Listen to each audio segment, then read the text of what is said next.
لوگ نماز نہیں پڑھ سکتے سنتوں کے ساتھ، جن کو صرف عشاء کی 17 رکعتیں بتائی گئی ہیں، تو ان کو بتایا تھا ہم نے دن رات میں تو ٹوٹل رکعتیں 17 ہیں جن کی پوچھ آپ سے ہونی ہے. اور سنت موقدہ یہ سب سنت عبادات ہیں، بلکہ نفلی عبادات ہیں. سنت جب ہم کسی کے اوپر بول رہے ہوتے ہیں تو اس سے مراد طریقہ ہوتا ہے. اس طرح نبی علیہ السلام کا بھی طریقہ کار ہے. جیسے نماز کا ہم کہتے ہیں سنت طریقہ، جیسے نبی علیہ السلام نے قیام کس طرح کیا، ہاتھ کیسے باندھے، رکوع میں کیسے کیا، تشہد میں کیسے بیٹھے، یہ سب کی سب طریقہ، ان معنوں میں بات ہو رہی ہوتی ہے. تو سنت کہتے ہیں طریقے کو. نبی علیہ السلام کا ایک مبارک طریقہ ہے، صحابہ کرام کا ایک طریقہ ہے جو نبی علیہ السلام سے انہوں نے سیکھا، اس طریقے سے وہ آگے ٹرانسفر ہوا. تو اب رہا یہ مسئلہ کہ یہ جو حدیث میں 6 لوگوں پہ اللہ کی لعنت ہے، اس میں تارک سنت کی بات آئی ہے، جو سنت کو ترک کرنے والا ہے. اور عربی لنگوسٹک میں اگر آپ سنت کو ترک کا معنی لینا تو یہ ہوتا ہے اس راستے کو چھوڑ دینے والا. اچھا، اگر آپ اس کا خدا نخواستہ یہ معنی لیں گے کہ نبی علیہ السلام کے جتنے بھی اعمال ہیں چونکہ وہ سنت کی کیٹیگری میں تو فال کرتے ہیں، جیسے تہمد پہننا نبی علیہ السلام کا طریقہ تو ہے. اب کوئی شخص یہ کہہ سکتا ہے جو تہمد نہ پہنے وہ تارک سنت ہے اور اس پہ اللہ کی لعنت ہے. یہ حدیث جامعہ ترمذی میں ہے کہ 6 لوگوں پہ اللہ کی لعنت ہے. ترمذی والی روایت کمزور ہے، باقی کتابوں میں اس کی اسناد موجود ہے. مشکات میں 109 نمبر حدیث ہے. سنت کو حقیر سمجھ کے چھوڑنے والا، سنت سے نفرت کی وجہ سے سنت کو چھوڑنے والا، ایک تفسیر اس کی بنے گی جو محدثین نے کی ہے. دوسری یہ ہے کہ اس سنت سے مراد وہ سنت ہے جو سنت واجبہ ہیں یا وہ سنتیں جو فرائض میں شامل ہیں. فجر کی نماز پڑھنا سنت ہے کہ نہیں؟ اپنی انٹینسٹی میں فجر کے 2 فرض ہیں، لیکن طریقے میں جائیں تو حضور کی سنت ہے نا. تو فجر کے 2 فرض وہ سنت ہے جس کو ترک کرنے والا لعنت کا مستحق ہے. تہمد وہ سنت نہیں ہے جس کو ترک کرنے والا سنت تارک سنت آئے گا. تو یہ 3 مفہوم بن جائیں گے. ایک ہو جائے گا حضور کا طریقہ، اس کو چھوڑنے والا حقیر سمجھ کے، نفرت کر کے. اگر کوئی تہمت سے نفرت کرے گا اس پہ لعنت فٹ ہو جائے گی. دوسرا یہ ہے کہ وہ کام تو فرض کر رہا تھا لیکن سنت طریقے پہ نہیں کر رہا تھا. نبی علیہ السلام نے ایک نماز کا طریقہ تعلیم فرمایا، جس طرح کہ صحیح بخاری میں آتا ہے، سیدنا معاذ ابن جبل تھے یا حذیفہ ابن یمان تھے جنہوں نے ایک شخص کو دیکھا بڑا تیزی سے نماز پڑھ رہا تھا، حذیفہ ابن یمان. انہوں نے کہا تو اس طرح نماز پڑھتا رہا تو اس طریقے پہ نہیں مرے گا جو محمد صلی اللہ علیہ وآلہ وسلم کو اللہ نے تعلیم فرمایا. نماز تو وہ پڑھ رہا تھا لیکن حضور کی طرح وہ سجدے اور رکوع نہیں کر رہا. تو دوسرا مفہوم یہ ہو گیا. نمبر 1 مفہوم کیا ہوا؟ سنت سے نفرت کرنے والا.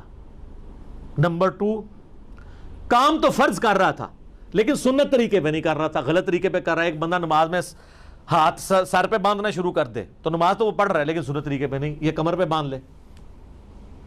اور نمبر 3 ایسی سنت چھوڑنے والا جو سنت فرض تھی، چاہے حقیر سمجھ کے چھوڑا یا بغیر حقیر کے. ایک بندہ کہ میں نماز کو حقیر تو نہیں سمجھتا لیکن سستی کی وجہ سے نہیں پڑھتا، وہ بھی لعنتی ہے. صحیح مسلم میں حدیث ہے جس نے بندے کے کفر اور اسلام کے درمیان فرق کیا ہے؟ نماز. جامعہ ترمذی میں حدیث ہے جس نے جان بوجھ کے نماز چھوڑی گویا اس نے کفر کیا. من ترک الصلاۃ متعمدا فقد کفر. جامعہ ترمذی میں شقیق تابعی کا قول ہے کہ صحابہ کرام تارک نماز کے سوا کسی اور کے اوپر کفر کا فتویٰ نہیں لگاتے تھے. اور کفر کا فتویٰ تو قرآن میں آیا ہے، وَأَقِیمُوا الصَّلَاةَ وَلَا تَكُونُوا مِنَ الْمُشْرِكِينَ، سورہ الروم میں. نماز کو قائم رکھو اور مشرکین میں سے نہ ہو جاؤ. تو 3 طرح سے لوگ سنت کے حوالے سے لعنت کے مستحق ہوں گے. نمبر 1 کسی سنت سے نفرت کی وجہ سے چھوڑ دیں، حقیر سمجھ کے. دوسرا فرض کام کر رہا تھا لیکن سنت طریقے پہ نہیں کر رہا تھا، وہ بھی لعنت کا مستحق. اور نمبر 3 وہ سنتیں جو حضور نے فرض کے طور پہ تعلیم فرمائی ہیں، دین میں ضروری جاری کی ہیں اور اس کے چھوڑنے پہ وعید بتائی ہے، اس کو چھوڑنے والا بھی لعنتی ہوگا. اب آ جائیں یہ فرض کی جو 12 سنتیں ہیں، کس ضعیف حدیث کے اندر صحیح تو ہی نہیں ہے. یہ 12 سنتیں چھوڑنے والے کے اوپر حضور کی کوئی وعید موجود ہے؟ ہاں، اس کا تو اسلوب بھی بالکل ڈیفرنٹ ہے. بخاری و مسلم دونوں میں موجود ہے. نبی علیہ السلام نے فرمایا جو فرض کے سوا 12 رکعتیں قائم رکھے گا اللہ تعالیٰ اسے جنت میں محل عطا فرمائے گا. یہ ہے فضیلت. اب اس کو لے آئیں آپ نماز کے اندر جو سنتیں ہیں اس کے اندر کون سی وعید آئی ہوئی ہے؟ اس میں تو بخاری مسلم میں آتا ہے جو فرض کے علاوہ 12 رکعتیں پڑھ لے گا اسے جنت میں اللہ تعالیٰ محل دے گا. ایک فضیلت کی بات ہے. اور جو نہیں پڑھے گا ظاہر اسے نہیں ملے گا. That's all. فرض نماز کافی ہے. اور اس کو سپورٹی وہ حدیث جو ہم اکثر پیش کرتے ہیں بخاری مسلم دونوں میں حدیث ہے.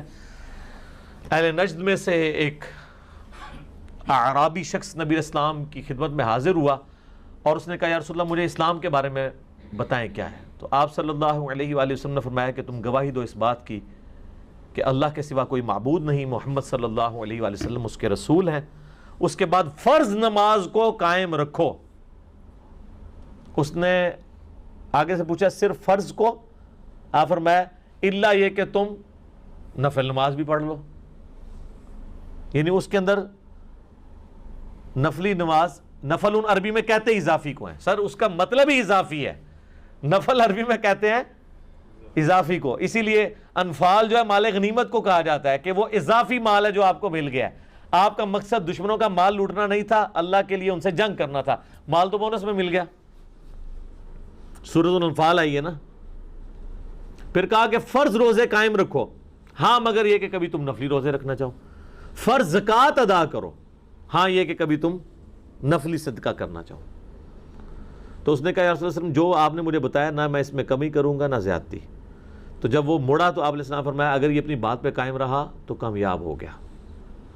اور ایک اور حدیث بخاری مسلم میں آتی ہے کہ نبی علیہ السلام نے کہا کہ فرض نماز قائم رکھ, فرض زکوٰۃ دے, فرض روزے رکھ. اس نے کہا یا رسول اللہ نہ میں کمی کروں گا نہ زیادتی. تو آپ علیہ السلام جب وہ مڑا تو آپ فرمایا کسی نے اگر کوئی جنتی شخص دیکھنا تو اس کو دیکھ لو. تو فرض نماز تھی. فرض نماز تو وہی ہے جسے عموماً فرض نماز کہا جاتا ہے. اب انہوں جو رکھتے ہیں جوڑی ہوئی ہیں ساتھ, پھر اس میں مؤکدہ بھی ہیں غیر مؤکدہ بھی ہیں. کتنی ہیں؟ یہ بھی فقہ کی ٹرم میں, عربی میں دو ہی چیزیں ہیں حدیث کی ٹرم میں, فرض نماز اور نفل نماز. نفل ان اضافی, فرض وہ. نفل ان میں اب آپ کی سنت مؤکدہ بھی ہے غیر مؤکدہ بھی ہے. واجب جس کو یہ کہہ رہے ہیں وطر, وہ بھی جو ہے وہ سنت مؤکدہ میں, سنن دارمی میں, سنن کبریٰ البیہقی میں, باقی کتابوں میں موجود ہے مولا علی کا قول کہ وطر سنت ہے سنت ہے سنت ہے لیکن انہیں مت چھوڑو. یعنی سنت یعنی حضور کا طریقہ تو ہے, اور اس اعتبار سے وہ کہہ رہے ہیں یہ سنت کی کیٹیگری میں فال کرتا ہے اپنی انٹینسٹی کے مطابق, تو اسے مت چھوڑنا. لیکن اسے مت چھوڑو مراد یہ کہ فرض تو نہیں ہے لیکن یہ تاکیدی سنت ہے, اس پہ عمل کر لو. وعید پھر بھی کوئی نہیں. تو لہٰذا جو سنت مؤکدہ تاکید کی گئی سنتیں ہیں, ہماری کوشش ہوتی ہے ہم اسے پڑھیں. کبھی کبھار کبھی کوئی علمی مصروفیت کی وجہ سے چھوڑنی پڑ جائیں یا کبھی سفر کی وجہ سے, وہ ایک علیحدہ چیز ہے. ادروائز عموماً کوشش ہوتی ہے کہ سنتیں بھی پڑھی جائیں. لیکن اگر کوئی چھوڑ بھی دیتا ہے اس کے اوپر کوئی وعید نہیں ہے, کوئی وہ حرام کا مرتکب نہیں ہے, وہ کوئی لعنت کا مرتکب نہیں ہے.